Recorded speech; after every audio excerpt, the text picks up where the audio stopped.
आदरणीय प्रधानमंत्री जी ने हमको 2 बार बुलाया, आधा आधा घंटा बैठक की। उन्होंने पूरा मामला सुनने के बाद बोला मैं तुम्हारे साथ हूँ, ये काम होना ही चाहिए। हेलो नमस्कार दोस्तों ईपीएस 95 पेंशनों के लिए एक नई अपडेट लेकर आया हूँ। जी हाँ दोस्तों जो कमांडर अशोक रावत जी हैं, उन्होंने अभी हिमाचल में एक सभा की। उस सभा के अंदर बहुत सारे पेंशनर वहां पर आए और उस पर अशोक रावत जी ने उन सभी को संबोधित किया और बोला कि आप सभी पेंशनर टेंशन ना लें, आप सभी पेंशनरों की पेंशन में वृद्धि की जाएगी।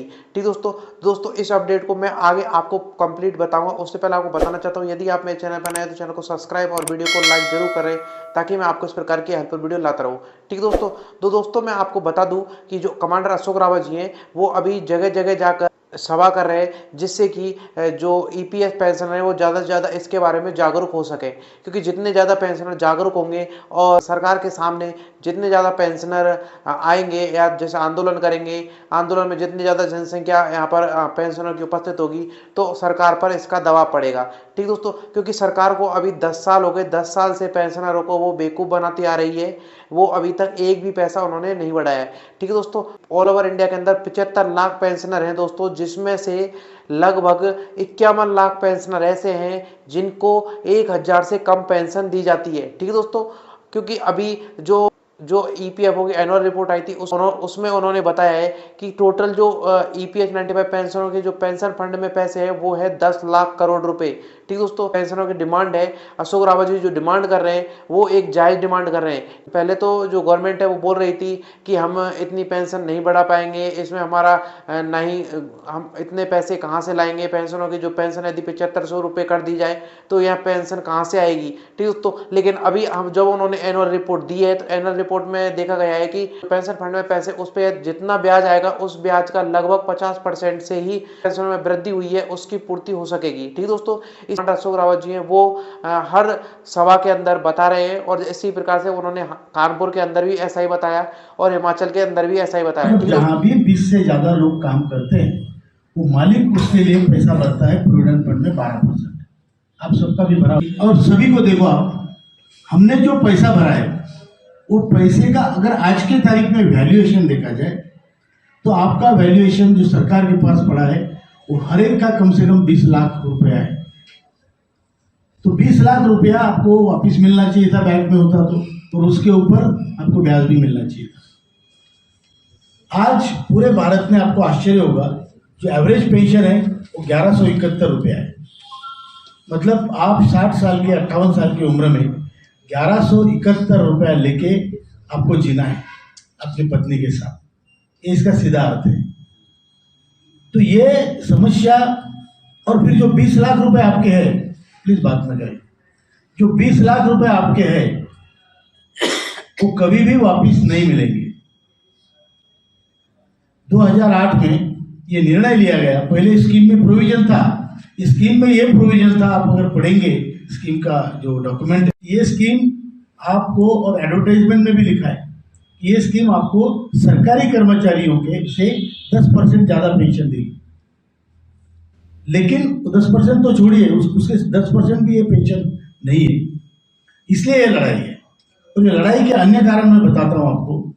जब कोई बूढ़े होने के बाद अगर हमें हमारा पैसा नहीं मिल रहा है तो आज हम जिस घर में कभी मालिक हुआ करते थे, जिस घर का दातृत्व पितृत्व हमारे पास था, आज उस घर में हम लाचार हैं।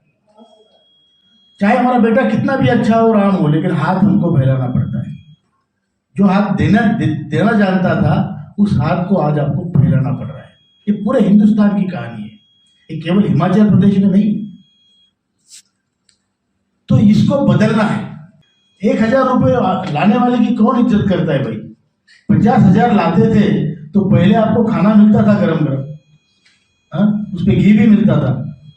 अभी तो कौन से मंदिर में बैठे ढूंढना पड़ता है, आपके टाइम भी नहीं आ सकते या खाने के लिए ढूंढना पड़ता है। और अगर आपकी बहू आपके सामने थाली भी पटकती है तो आपकी हिम्मत नहीं उसको कहने की कि बेटी ये ऐसा नहीं करते। ये सच बात है। आप चाहे जो कितने बड़े आदमी हो, लेकिन आपकी खुद की आमदनी इतनी कम है कि आपकी नाती अगर आपके पास दौड़ के आती है तो आपकी 500 रुपये देके उसको फ्रॉक के लिए कोई गिफ्ट देने की आपकी ताकत नहीं है। सभी तरह की मिट्टी की मैं आपको बता दूं, इस संघर्ष में 8 साल का संघर्ष है, पूरे देश के लोग इसमें हैं। हमारी ताकत कम पड़ती है क्योंकि हमारे पास आरोग्य नहीं है, पैसा नहीं है, हम घूम चल फिर नहीं सकते। हमारे हर किसी के पास कोई ना कोई प्रॉब्लम लेके चल रहे हैं जो वृद्धावस्था के होते हैं। लेकिन आदरणीय प्रधानमंत्री जी ने हमको 2 बार बुलाया, आधा घंटा बैठक की। उन्होंने पूरा मामला सुनने के बाद बोला मैं तुम्हारे साथ हूँ, ये काम होना ही चाहिए। उन्होंने तुरंत डॉक्टर जितेंद्र सिंह जी को बुलाया, बोले इनका ये लिख लो क्या है और ये होना चाहिए। लेकिन आप जानते हैं अपने देश में ब्यूरोक्रेसी बहुत ही बेकार चीज़ है, बहुत क्रूर लोग हैं। एक टेबल से दूसरे टेबल में फाइल जाने में भी टाइम लगता है, महीनों लगते हैं। चलिए, तो उसके बाद वित्त मंत्री ने 2 बार बुलाया, 2 बार हमारी चर्चा हुई। अभी तो 30 अगस्त को हुई, उन्होंने ट्विटर पे भी डाला आदरणीय निर्मला सीतारमण जी ने कि मैं कमांडर अशोक राउत और एनएसी के टीम से मिली और उन्होंने भी अभी आश्वासित किया। पहले उनका ये मानना था कि तुम्हारा सेल्फ फंडेड स्कीम है, तुम तुम्हारा देख लो, finance department will not give anything. अभी वो कम से कम ये बोलने लगे कि yes you have genuine points and we will think over it. याद अभी फिर ईपीएफओ से सीपीएफसी से कई बार चर्चाएं हुई, कई बार श्यामलाल जी भी हमारे साथ थे, डंगवाल सर थे। तो ये चर्चाओं में ये हुआ कि अभी जो ब्यूरोक्रेसी है उनको हमने पहले एक लेवल पे लाया। अभी ये मामले में लोग इकट्ठा आ रहे हैं, जागरूक हो रहे हैं।